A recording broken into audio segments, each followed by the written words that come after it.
ओम शांति। सबका मालिक एक है। इस थीम पे आधारित इंटरफेथ मीट में उपस्थित विभिन्न धर्मों के प्रतिनिधिगण, आप सबका राष्ट्रपति भवन में बहुत बहुत स्वागत है। आप सबका एक स्थान पर एक भावना के साथ एकत्रित होना सर्वधर्म समभाव के लिए महत्वपूर्ण है। इस आयोजन के लिए मैं ब्रह्मा कुमारी संस्थान की बहुत बहुत सराहना करती हूँ। धर्म हम सबके जीवन में एक महत्वपूर्ण स्थान रखता है।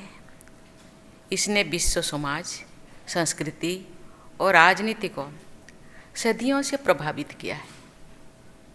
धर्म न केवल मनुष्य को उसके जीवन के उद्देश्यों और अर्थों का बोध कराता है, बल्कि जीवन की जटिलताओं को समझने में भी सहायता करता है।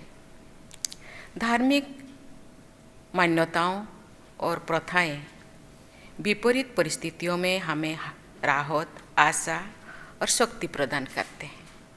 प्रार्थना, ध्यान और धार्मिक अनुष्ठान मनुष्य को आंतरिक शांति और भावनात्मक स्थिरता का अनुभव भी कराता है। देवियों और स्वजनों, धार्मिक सिद्धांतों, विश्वासों और रीति रिवाजों का हमारे जीवन में अपना स्थान है, लेकिन शांति, प्रेम, पवित्रता और सच्चाई जैसी मौलिक आध्यात्मिक मूल्यों की हमारे जीवन को सार्थक बनाता है। इन मूल्यों से रहित धार्मिक प्रथाएं हमारा कल्याण नहीं कर सकता।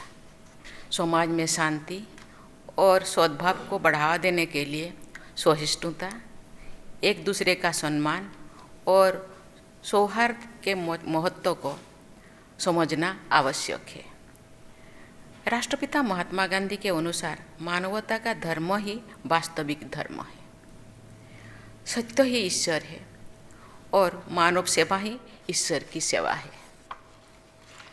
एक सुनहरा नियम है, दूसरों के साथ वैसा ही व्यवहार कीजिए जैसा व्यवहार आप दूसरों से चाहते हैं। जब हम इस मानदंड को ध्यान में रखते हुए कार्य करेंगे तो हम दूसरों के प्रति सहानुभूति रखना और उनका सम्मान करना सीखेंगे।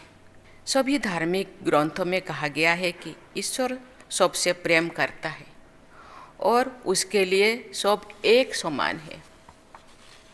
ईश्वर का ये स्नेह हमें सिखाता है कि हम सभी समान रूप से सबके साथ उदार हो सकते हैं। प्रत्येक मानव आत्मा स्नेह और सम्मान की पात्र है। अपने आप को पहचानना, अपने मूल आध्यात्मिक गुणों के अनुरूप जीवन जीना और ईश्वर के साथ आध्यात्मिक संबंध रखना ही सांप्रदायिक सद्भाव और भावनात्मक एकीकरण का सहज माध्यम है। देवियों और स्वजनों, प्रेम और करुणा के बिना मानवता जीवन नहीं रह सकती। आज मनुष्य के भीतर, मनुष्य के बीच तथा मनुष्य और प्रकृति के बीच संघर्ष चल रहा है। जहाँ कहीं भी दुख है, वहाँ प्रेम का अभाव है। इसका मूल कारण है हम भूल गए हैं कि हम कौन हैं।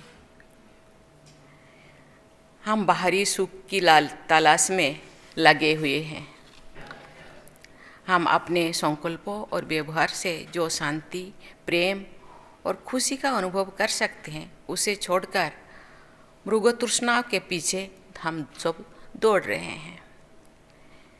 हम दूसरों से अपने तुलना करते हैं और जब हम देखते हैं कि ये हमसे ज़्यादा खुश है तो हम असहिष्णु या ईर्ष्यालु हो जाते हैं।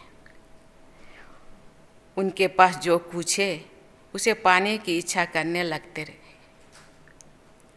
इससे परायापन का और संघर्ष का भाव पैदा होता है, जो हम लोगों की आज थीम है कि सबका मालिक एक है, उसको हम भूल जाते हैं। आध्यात्मिक मूल्यों के अनुरूप जीवन समाज में एकता और सद्भाव का आधार है। जो विभिन्न धर्मों के लोग सद्भावनापूर्ण एक साथ रहते हैं, तो समाज और देश का सामाजिक ताना बाना मजबूत होता है। ये मजबूती देश की एकता को और सुदृढ़ करती है और प्रगति के मार्ग पर ले जाती है। आप सब जानते हैं कि वर्ष 2047 तक हमने भारत को एक विकसित देश के रूप में स्थापित करने के लिए लक्ष्य रखा है। इस लक्ष्य की प्राप्ति के लिए सबका साथ जरूरी है। सभी लोगों के सहयोग से ही भारत समग्र रूप में सशक्त राष्ट्र बन पाएगा। मेरी कामना है कि आप सब इस तरह की और भी आयोजन करें। आज मैं देख रही थी जितने भी धर्मगुरु यहाँ उपस्थित थे, उनको 1.5 मिनट, 1.5 घंटा में आपका बातें ख़त्म कीजिए, मैसेज ख़त्म कीजिए। मैं जानती हूँ ये सब ज्ञान के भंडार है। बहुत सारे ज्ञाने घंटों भर ये लोगों को दे सकते हैं। मुझे लगता है इस तरीके का आयोजन हम लोगों को करना है, आप लोगों को करना है। मुझे पता है कि ब्रह्मा कुमारी संस्थाएं बहुत ही सशक्त है। पूरा दुनिया में उनका संस्थाएं हैं, सेंटर से, और इस तरह के आयोजन कर सकते हैं। और एक जगह सभी हम जानते हैं रास्ता अलग अलग है, लेकिन डेस्टिनेशन तो एक ही है। उसी मालिक के पास ही जाना है जिस मालिक ने हमको यहाँ भेजे हैं। हम रास्ता अलग अलग चल रहे हैं, लेकिन उसी दिशा में ही चल रहे हैं। कोई ट्रेन से, कोई फ्लाइट से, कोई उत्तर से, कोई दक्षिण से अपना रास्ता पकड़ के जाते हैं, लेकिन जाना तो वही पर है। लेकिन कैसे हम एक साथ जाए, एक भावना के साथ जाए। शब्द अलग है लेकिन मीनिंग एक होना चाहिए। हम अपने अपने किताबें, अपने अपने धर्म ग्रंथों को पाठ करते हैं, लेकिन शब्द अलग अलग हो सकते हैं, राइटर्स अलग अलग हो सकते हैं, लेकिन मीनिंग तो एक ही है। इसीलिए मैं चाहूँगी कि आप इसी तरह के आयोजन करें तथा अपने अनुयायियों को विकसित भारत के सामूहिक लक्ष्यों के लिए मिलकर कार्य करने के लिए प्रेरित करें। इसी साथ के फिर आपको बहुत बहुत बधाई देती हूँ। धन्यवाद। जय हिंद, जय भारत।